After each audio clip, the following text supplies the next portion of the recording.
Hello Jérôme, ravi de te voir aujourd'hui. Comment vas-tu Jérôme? Salut Fabien, bonjour à tous. Eh bien, ça va, sur une échelle de 0 à 10, ça va Ah, 10 sur 10 aujourd'hui. 10 Et sur 10 toi? aujourd'hui, top. C'est donc une journée pleine d'énergie et bien organisée quoi. Toujours. Yes. Donc Jérôme, alors j'ai parlé un petit peu de toi avant cet épisode aux auditeurs qui nous écoutent. Mais est-ce que tu veux bien, je dirais, nous faire un petit peu ta présentation de qui tu es et de qu'est-ce que tu peux faire aujourd'hui dans ton expertise pour les entrepreneurs. Alors aujourd'hui, ce que c'est qu'en échangeant, la personne que j'étais il y a 10 ans quand je me suis lancé n'est plus la même que je suis aujourd'hui. Donc aujourd'hui, je suis principalement conférencier. J'interviens en entreprise pour réaliser des conférences, notamment autour des thématiques liées aux ouvrages que j'écris. Donc là, j'ai pu sortir quelques ouvrages dernièrement, à la fois sur les soft skills, les compétences comportementales, sur le management et sur les sports du cerveau également. Je peux peut-être en parler vite fait. Mais bien sûr. Ok. En plus, alors pour ceux qui verront, qui écouteront et visionneront cet épisode sur YouTube, vous voyez tout ce qui est derrière Jérôme. Pour ceux qui l'écouteront, Jérôme va nous citer les livres qu'il peut écrire et leur intérêt pour vous. Ouais. Vas-y Jérôme. Oui, principalement les nouveautés. Alors, Ouais. ce n'est plus une nouveauté, mais j'avais Les Gentils aussi méritent de réussir, qui est un livre que j'ai coécrit avec Yannick Alain et qui est un livre sur la gentillesse, mais et surtout sur l'entrepreneuriat et la vente. Donc, je pense que ça peut intéresser pas mal de personnes qui écoutent ce podcast aujourd'hui. Et plus récemment, 2 livres qui sont sortis au mois de janvier. Le premier s'appelle Bon Manager Mode d'emploi. Ouais, Je avec pense qu'il Clément plairait Bergon. beaucoup, Fabien. Donc avec Clément Bergon, que nous avons publié aux éditions Diathéno, et qui est le mode d'emploi pour être un bon manager. Tout à fait. Et avec une grande partie sur les soft skills également. Et sinon, justement, on s'est vu dernièrement le 4 février, en vrai à Paris, Exactement. dans le cadre de la sortie du livre Doubler votre vitesse de lecture en 30 jours, avec une préface de Mac Leslie, sortie aux éditions Alizio. Donc j'écris, je parle, principalement, et je forme, en effet. On s'est connus notamment grâce à ça, en fait. Hein. Donc, Exactement. tu as suivi nos formations sur les sports du cerveau. Oups! Sur les sports du cerveau, notamment liés sur la lecture rapide et le mind mapping. Et d'ailleurs, tu as même fait partie de notre team Passion d'apprendre. Tout à fait. Donc ça, c'était il y a un peu plus de 2 ans maintenant, hein, puisque je m'étais formé en effet au mind mapping. Enfin non, je m'étais surtout formé à la lecture rapide avec avec la formation en ligne et puis l'accompagnement neurosportif. Et donc c'est comme ça que j'avais fait partie de l'équipe championne de France de lecture rapide par équipe. Donc avec ton équipe et celle de Nicolas Lisiac, donc un grand moment. Et c'est vrai qu'on s'était connus. Alors tu as dit subi, non, j'ai pas subi vos formations. Non, je les ai très très bien vécues. Suivi. Ah, suivi, ouf. Non, elles sont, parce que j'allais dire, elles sont très très bien et personne ne subit les formations. Au contraire, Merci. Font partie des meilleures formations en développement que j'ai pu suivre. Puisque donc moi je t'ai connu donc cette première patte avec Neurosportif et tout de suite derrière sur la partie comme j'ai quand même une forte appétence au développement personnel et professionnel sur ton programme de l'époque qui était Soft Skills 2.0. Dans lequel on se voyait tous les lundis midi pour parler de soft skills, décortiquer des soft skills et avancer avant de rentrer dans l'accompagnement pour devenir un praticien en soft skills sous ta houlette, n'est-ce pas? Exact, c'est vrai que tu as suivi, tu es vraiment passé par toutes les étapes. Tout à fait. Que ce soit pour le sport du cerveau et pour les soft skills. Et justement, pour conclure sur cette partie présentation sur les soft skills, il y a un autre bouquin qui sort d'ailleurs, ça me tient à cœur aussi, parce que c'est une sortie de zone de confort pour moi en termes d'écriture, parce qu'on va sortir avec docteur Jean-Marc Desmet, qui a suivi d'ailleurs le praticien Tout à soft fait. skills aussi. Le livre La boîte à outils des soft skills en santé pour ne plus soigner comme avant aux éditions Duno, et ça sortira très prochainement par rapport Donc, au moment où vous écoutez ce podcast. Donc un petit peu de teasing. Et donc du coup, si vous êtes professionnel de santé, entrepreneur et avez envie de vous décupler vos soft skills, donc il y aura ce livre qui sortira dans quelques semaines. Donc surveillez vos bonnes librairies là-dessus. Super Jérôme, écoute, merci je dirais pour cette présentation de qui tu es aujourd'hui. Alors comme tu l'as dit tout à l'heure, hein, la personne que tu étais il y a 10 ans n'est plus la même qu'aujourd'hui. T'étais où il y a 10 ans du coup? Déjà, je n'étais pas à Londres, et parce que c'est là où je vis aujourd'hui. Il y a 10 ans, en fait, j'étais encore, j'étais où? Non, il y a 11 ans, j'étais au Canada pour mes études, et je me suis lancé pendant mes études, en fait, dans l'entrepreneuriat avec un premier blog. C'était encore à l'époque des blogueurs qui se lançaient. Ouais. Donc il y a 11 ans, j'avais créé le blog Pourquoi entreprendre quand j'étais encore étudiant au Canada, et j'ai continué ensuite à Tours lorsque j'ai fini mes études, et ensuite j'ai commencé ma carrière en tant que professeur vacataire en école de commerce.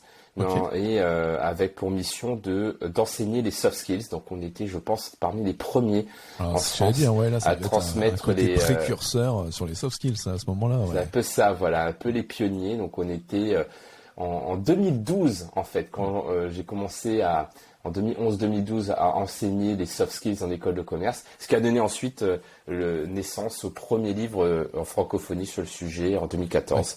Ouais, parce que finalement les soft skills, je veux dire, dans le milieu francophone, on en parle.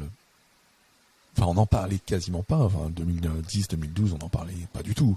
Il fallait vraiment être, je dirais, dans le développement personnel pour se poser des questions là-dessus et de comment travailler des soft skills. Dans le monde de l'entreprise, c'était pareil. Hein. Dans le monde de l'entreprise, moi qui étais chef d'agence à ce moment-là dans le groupe EDF, je veux dire, hormis la prise de parole en public et gestion du temps, tout le reste, on n'en parlait pas. Et les seules formations qu'on pouvait donner aux gens, c'était une formation métier, comment monter en haut d'un poteau, comment faire un truc électrique, ou selon si on avait des services de commerciaux, comment vendre, comment ceci, comment cela. Mais les soft skills, on va dire l'explosion de ce que c'est et à quoi ça sert, ça va plutôt être 2017, 2018, plus récemment, quoi. Ouais, je crois qu'il y a eu un tournant en 2018, et c'est vrai que entre 2012 et 2018, moi j'ai vraiment le sentiment d'avoir fait une traversée du désert. C'est-à-dire que j'ai passé énormément d'énergie à éduquer, à sensibiliser, à dire que finalement c'est inévitable. C'est avec l'automatisation, l'avènement de l'intelligence artificielle, on va de plus en plus automatiser tout ce qui est technique. Et ce qui va vraiment faire la différence, c'est ce qui n'est pas technique, et de l'ordre du comportement. Ouais. Donc les compétences comportementales et donc les soft skills.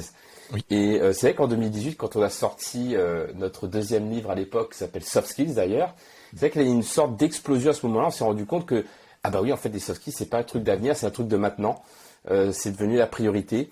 Et que, en plus, et surtout, on peut former à ça. En fait, le problème, c'est qu'avant, on partait du principe que les soft skills, c'était de la personnalité. Donc, les gens étaient comme ça, étaient créatifs ou étaient organisés, ou sinon, ils ne l'étaient pas. Il y a une sorte d'état statique lié à cette vision-là, alors qu'en fait, les soft skills, c'est vraiment des compétences au même titre que les compétences techniques. Et je pense qu'il y a eu un déclic à ce moment-là où on s'est rendu compte que oui, en fait, je peux monter en compétences personnellement, et je peux aussi, en tant que manager ou en tant que leader, aider mon équipe à grandir également grâce à ça. Ouais, c'est ça. Mais en fait, il y avait un côté où, entre guillemets, comme tu le dis, il y avait ce côté caractère avec cet aspect fatalité, quoi. T'es bordélique, tu le resteras toute ta vie. Tu sais pas parler en public, c'est pareil, tu seras jamais un orateur, etc., etc. Alors que on apprend bien à compter, on apprend bien à faire une étude technique. Pourquoi est-ce qu'on pourrait pas apprendre à se développer? Et c'est là où les soft skills, ça viennent pleinement en compte, ouais. Et ça rejoint vraiment tout ce qui sort en termes d'études scientifiques sur le cerveau. On se rend compte que le cerveau, il est plastique, il s'adapte à son environnement, à ce qu'on lui demande en termes d'efforts. Et pour moi, les soft skills, ça rentre dans cette dynamique-là. il y a cette dynamique de comment justement je ne vais pas rester sur mes acquis parce que oui, en effet, même si on est tous différents, il y a certaines personnes qui en effet auront plus d'appétence à l'organisation ou plus d'appétence à la communication que d'autres. Mais en fait, on s'adapte, on évolue. Et moi, j'aime beaucoup le concept de growth mindset développé par Carol Dweck, qui explique que justement, nous évoluons. Et c'est pour ça que je disais en introduction que la personne que j'étais il y a 10 ans n'est pas la même que je suis aujourd'hui, parce que nous évoluons tous en termes psychologiques, en termes de mindset, mais aussi en termes de physiologie. Je crois qu'il y a une étude en biologie qui est sortie, je ne me rappelle plus laquelle, qui expliquait que en moyenne, tous les 7 ans, le corps a fait un renouvellement total de toutes les cellules. C'est-à-dire que si on repart dans le temps, il y a 10 ans par exemple, eh bien, toutes mes cellules étaient différentes de celles qui sont aujourd'hui, parce qu'il y a un renouvellement qui se fait. Ouais, tout comme ce que tu disais sur la plasticité du cerveau, c'est pareil, il y a eu pas mal d'études là-dessus. Il y a une personne qui est brillante dont j'aime beaucoup écouter son TEDx, c'est le professeur Liedo, qui a parlé beaucoup du cerveau et de la plasticité, que j'ai pu voir en conférence dans mon ancienne entreprise, et qui expliquait que voilà, on ne naît pas avec un capital de neurones qui s'éteint progressivement. Non, on est en capacité, l'humain est en capacité de se recréer des neurones, tout comme de créer des connexions neuronales au fur et à mesure qu'on apprend, au fur et à mesure qu'on se développe, mais aussi au fur et à mesure qu'on prend soin de son corps. Il citait toujours l'oxygène et l'eau, c'est la seule chose dont le cerveau va avoir besoin pour bien vivre derrière, quoi. Donc un aspect super intéressant. Du coup, alors on a commencé à démystifier un petit peu les soft skills. Alors pour ceux qui n'ont vraiment pas jamais entendu parler de ça, c'est quoi la définition de la soft skills que tu pourrais donner aux entrepreneurs ou managers ou leaders qui nous écoutent? Alors pour moi, de faire simple, les soft skills, ce sont toutes les compétences non techniques que nous utilisons dans notre quotidien et qui sont propres à l'humain. Donc par exemple, la gestion du stress, c'est une compétence qui n'est pas technique, c'est-à-dire qui ne dépend pas d'un outil technologique, qui ne dépend pas d'un métier, et qui m'est utile dans mon quotidien et qui m'est aussi utile dans plein de situations différentes. Donc il y a une notion de transversalité de la compétence. C'est la même chose pour la gestion du temps. Si j'ai développé cette compétence d'un point de vue personnel, avec ma famille par exemple, eh bien je peux transposer cette compétence dans mon quotidien professionnel. Et pour moi, les soft skills, c'est ça. C'est une compétence comportementale, non technique, propre à l'humain et qui est transversale. Yes. Alors moi j'ai pu échanger avec des élèves ingénieurs il y a 2-3 ans, où dans le cadre de préparation d'entretien dans cette école d'ingénieurs, ils leur demandaient de savoir isoler leurs hard skills, leurs soft skills, et ils parlaient aussi de mad skills. Est-ce que c'est un terme que tu peux nous démystifier aussi, qui est peut-être un peu plus, je vais pas dire mystique, mais différent? C'est vrai que c'est un terme qui revient souvent, et pour moi, les mad skills, entre guillemets, c'est une sous-catégorie de soft skills. Okay. C'est-à-dire que les mad skills, c'est quelque chose qui va rendre une personne unique, qui va la différencier des autres par rapport à des soft skills qui vont être des compétences peut-être plus partagées que d'autres. Et les mad skills, généralement, sont plus liés aussi à la personnalité. Donc, je vais prendre un exemple, une personne qui va être très boute en train, qui va être constamment en train de lancer une dynamique, etc. On pourrait dire que sa mad skills, c'est bout en train.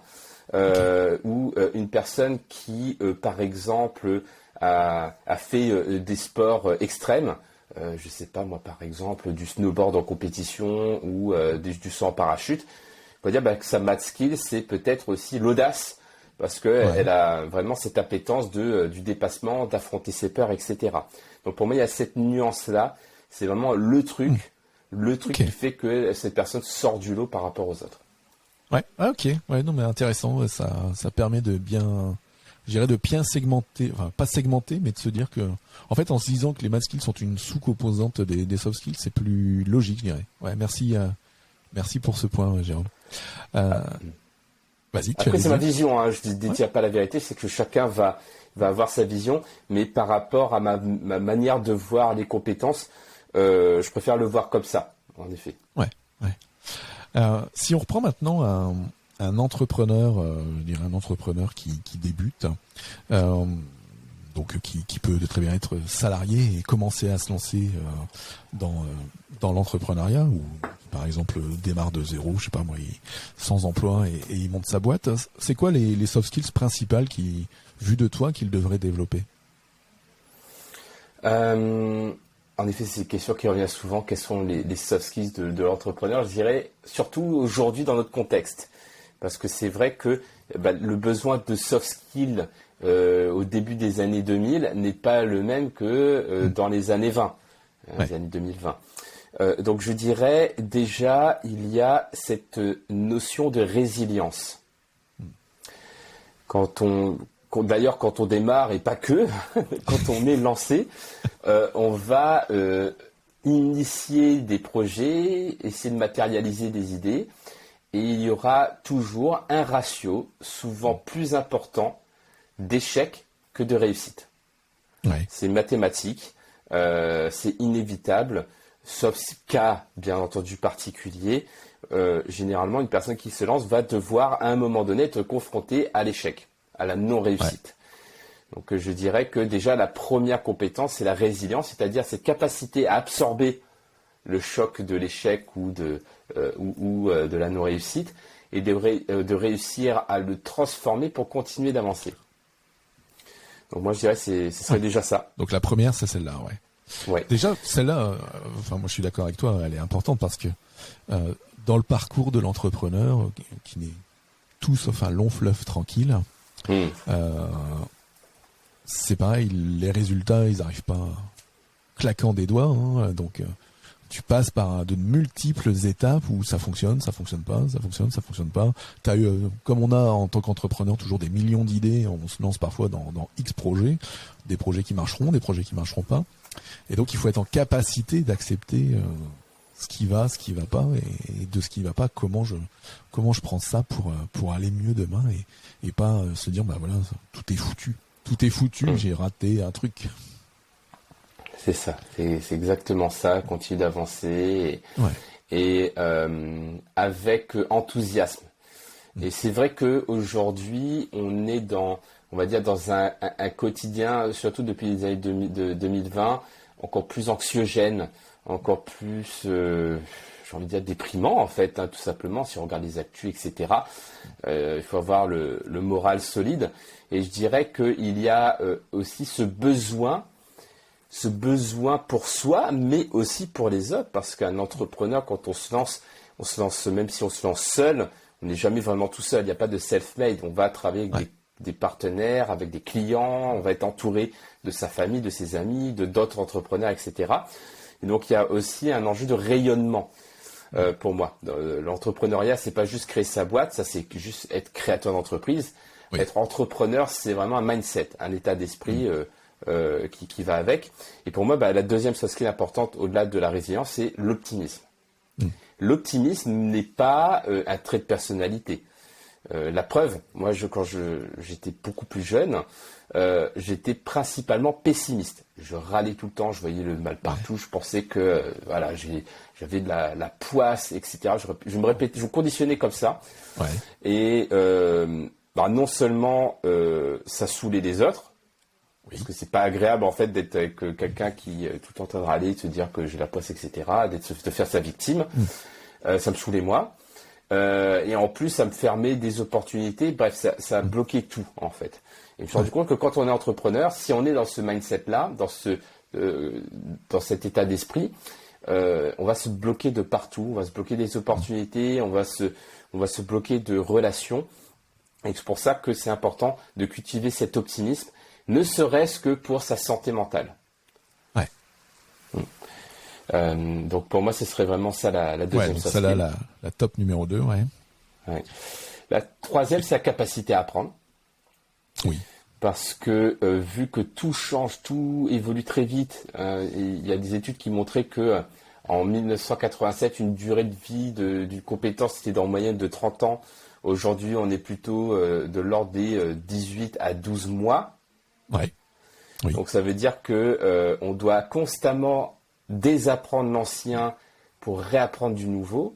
On le voit qu'à chaque fois, le sortie d'un nouvel outil, là, il y a un truc qui buzz en ce moment, c'est ChatGPT. C'est ça. Et du coup, c'est un outil, mais il faut apprendre à l'utiliser. Qu'est-ce qu'on fait? Quels sont les travers, etc.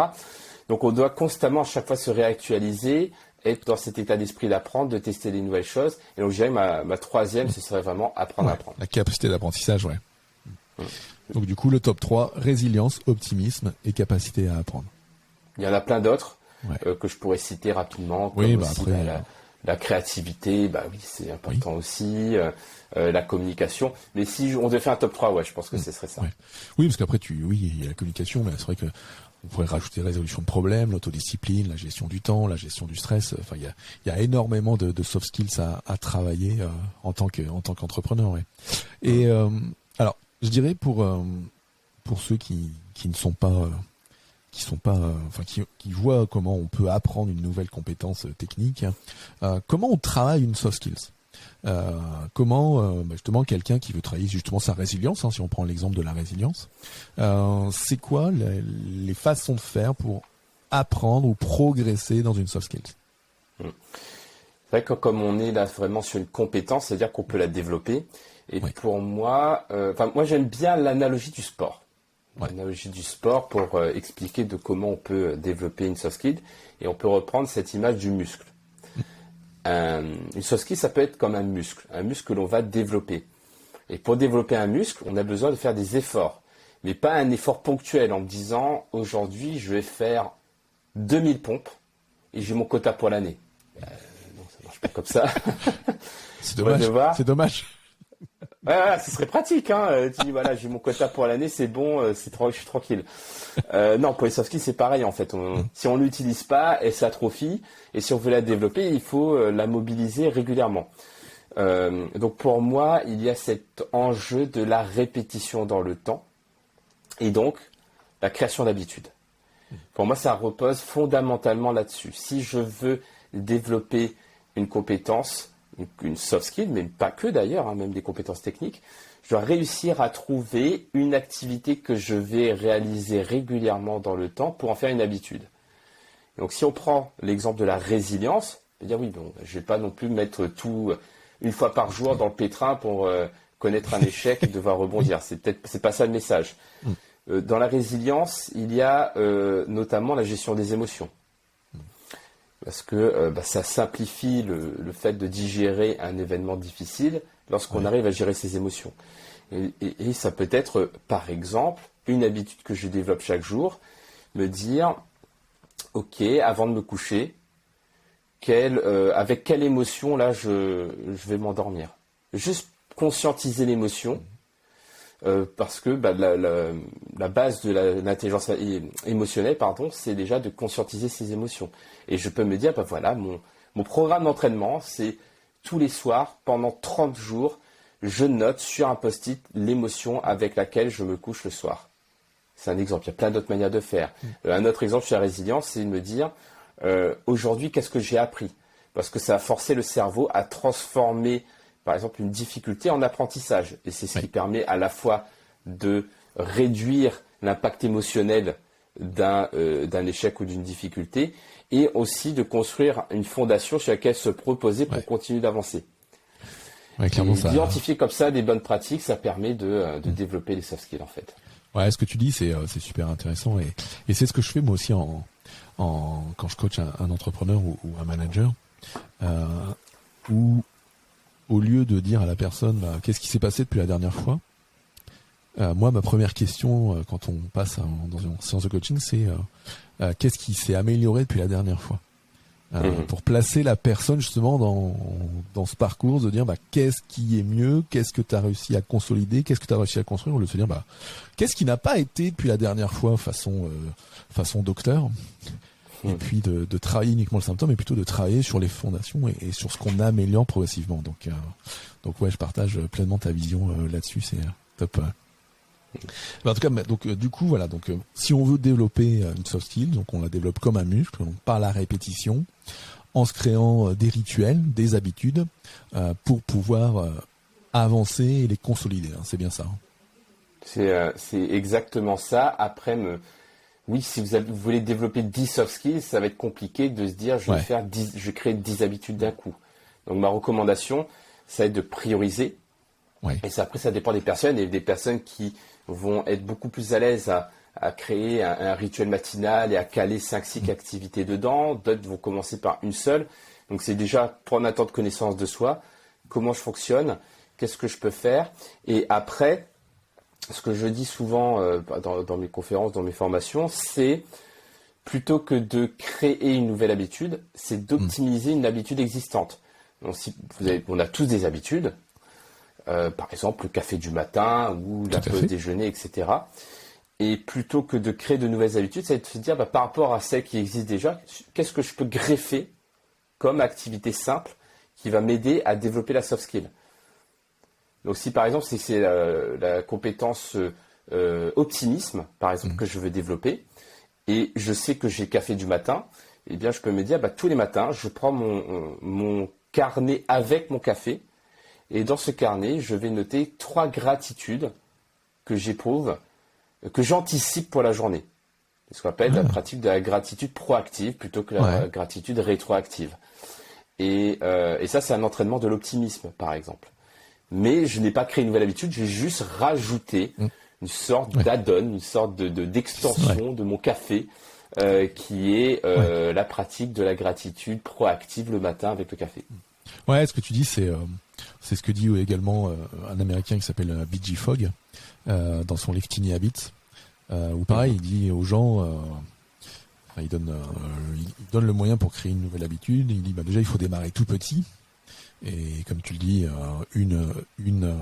une gratitude ou 3 gratitudes, ça reste suffisamment petit. Parce que si tu dis tous les matins, je vais me faire une liste de 20 gratitudes, tu le feras jamais. Et puis le deuxième point qu'il dit, c'est exactement ce que tu dis également, c'est il faut prendre une habitude existante, donc de faire le point de ces habitudes déjà existantes dans sa journée, pour aller greffer des nouveaux morceaux. Tout comme on fait un greffon d'un arbre ou autre pour développer quelque chose. Parce que sinon partir de but en blanc en se disant allez demain je ferai toujours 25 pompes chaque jour, si tu sais pas quand est-ce que tu vas les faire, tu les feras jamais, parce qu'il faudra te dire tiens finalement j'avais dit que je ferais 25 pompes aujourd'hui, j'ai oublié, maintenant il est tard, je suis fatigué, je vais pas les faire. Alors que, et ça c'est un exemple que j'avais donné à un dirigeant quand j'étais chez Enedis au moment du Covid, parce que premier confinement, Covid, tout le monde à la maison, il disait je fais plus rien en sport, machin. Je lui dis t'as qu'à faire des pompes. Il dit mais je vais les faire quand? Je suis en conf-tel du matin au soir, bidule. Je lui dis c'est simple, à chaque fois que tu vas chercher un café, t'as qu'à faire 5 pompes sur ton plan de travail dans ta cuisine. Et 5 pompes à chaque fois, et puis le lendemain, au bout d'une semaine, 5 pompes c'est trop facile, hop, il est passé à 7, etc. Et c'est comme ça qu'il, entre guillemets, il a créé cette habitude d'aller faire 5, 10, 15, 20 pompes à la fin, en allant chercher un café entre chacune de ses conftels. Donc au moins comme ça, de son habitude, il a réussi à mettre en place ce rituel, s'il fait 20 confs téléphoniques par jour et 20 post-café par jour, il va devenir vachement balèze. Hein. Schwarzenegger n'a plus qu'à bien se tenir. Non, mais c'est une très bonne. Merci pour ton partage. Je trouve que c'est une très bonne illustration parce que, en fait, on est tous différents, on a tous des rituels différents et c'est vrai qu'avoir des exemples comme ça, ça va inspirer chaque personne de se faire sa propre recette. En fait, il n'y a pas la recette absolue. C'est vrai que tu parles de livres qui sont inspirants, comme on parle souvent du Miracle Morning. Il y a des concepts très intéressants, mais ce n'est pas fait pour tout le monde. Et la recette ne fonctionne peut-être pas pour tout le monde. Tout à fait. Donc on peut se reposer sur les concepts pour se créer sa propre recette et voir qu'est-ce qui fonctionne pour soi.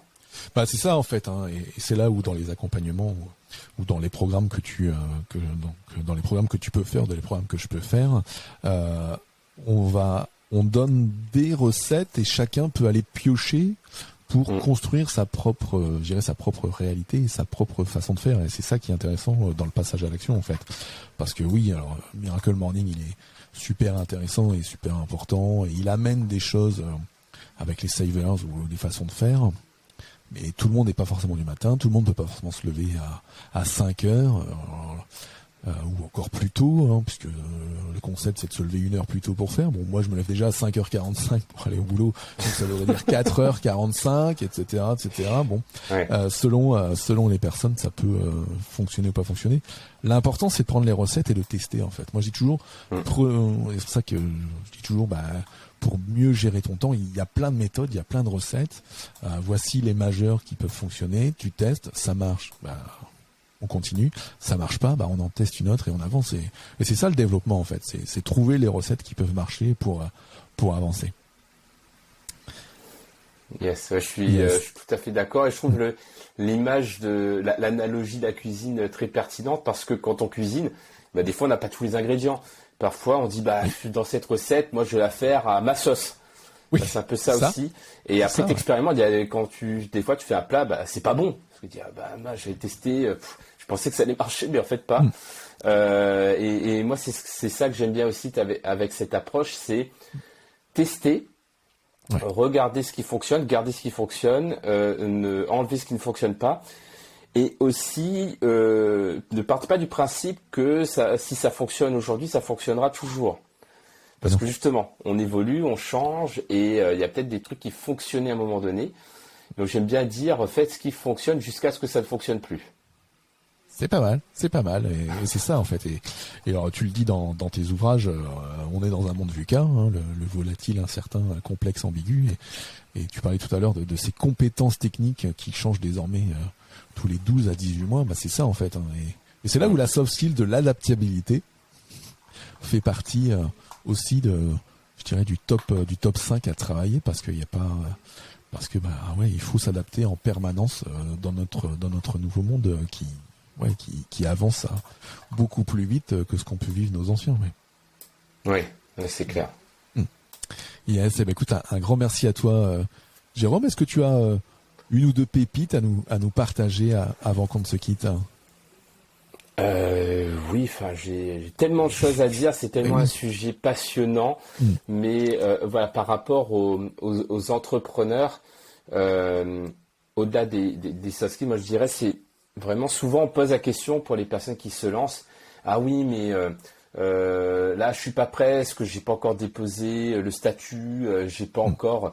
Et en fait, on se rend compte qu'on va se créer des sous-objectifs qui nous éloignent de l'objectif principal. Et j'ai de faire attention à ça, aux pièges dans lesquels on peut se mettre. Et ça rejoint un sujet qui intrigue beaucoup en ce moment. Là, j'ai fait un post qui cartonne sur LinkedIn sur la procrastination. Et c'est vrai que souvent, on a l'impression que la procrastination, c'est la paresse. Je vais remettre au lendemain parce que j'ai envie de jouer à la PlayStation ou j'ai pas envie de le faire. C'est pas ça la procrastination. La plupart du temps, la procrastination, c'est je vais faire plein de trucs, mais pas ce qui est important, pas ce qui me fait avancer sur mon objectif. C'est ça. Et souvent, on me dit j'étais productif aujourd'hui, j'ai fait plein de trucs. Oui, la productivité, c'est de faire plein de choses, mais ça ne veut pas dire forcément être efficace. Et efficace, c'est le fait de faire les bonnes choses, en fait, qui nous font avancer vers notre objectif. Donc, et je sais parce que je tombe encore dans ce piège-là, on est tous humains. Et quand on se lance, parfois on s'en rend pas compte. Donc, je dirais, faites attention au piège de la productivité, qui est une superbe soft skill, à partir du moment où elle est canalisée vers de l'efficacité. C'est-à-dire vers des choses qui nous font avancer vers notre objectif. Parce que parfois, la productivité peut être un piège qui nous fait procrastiner. Donc, c'est un message que je partage souvent aux entrepreneurs aujourd'hui, parce que c'est vrai qu'on a parlé de résilience, qu'on peut développer ça, d'optimisme aussi, et que l'habitude de la gratitude ou la capacité à apprendre en se posant la question qu'est-ce que j'ai appris de nouveau aujourd'hui. Il y a aussi cette notion de attention à mes modes de fonctionnement. Est-ce que je suis dans la productivité qui me fait procrastiner, ou est-ce que je suis vraiment focus sur ce qui me fait avancer, c'est ce qui est prioritaire? Ouais, je peux que te rejoindre là-dessus. C'est pour ça que mon podcast d'ailleurs s'appelle Booster d'efficacité, pas Booster de productivité. Ouais. Parce que il y a ce côté obscur de la force qu'est la productivité, hein, de vouloir. On peut passer des journées à bosser du matin au soir, à faire plein de choses, mais qui nous feront pas avancer dans notre business ou dans notre job ou dans notre vie. Donc le bon choix de ce qui est à faire, comme tu le dis, hein, du bon côté avec l'efficacité, il est plus important. Et ben écoute, super, merci beaucoup à toi Jérôme d'avoir pu intervenir dans ce podcast. Ça fut un super moment. Moi, je retiens pour nos auditeurs, les soft skills, ce sont des muscles qu'on peut développer, hein, donc des compétences comportementales qu'on peut développer. Hein. On ne naît pas d'une certaine manière, et non, on peut se faire progresser. Et puis, je retiens, ces 3 soft skills primordiales pour l'entrepreneur, hein, la résilience, l'optimisme et l'apprentissage. Et puis, pour bien travailler ces soft skills, des rituels, des habitudes, et on les travaille de manière progressive pour avancer pour soi. Et je pense qu'avec ça, on peut être paré à toute épreuve. Exact, très belle synthèse. Je vois que tu as très bien mis en application le mind mapping. Exactement. Et donc c'est top. Super. Merci à toi Jérôme. Je te souhaite une bonne journée. Et puis on se dit à très vite.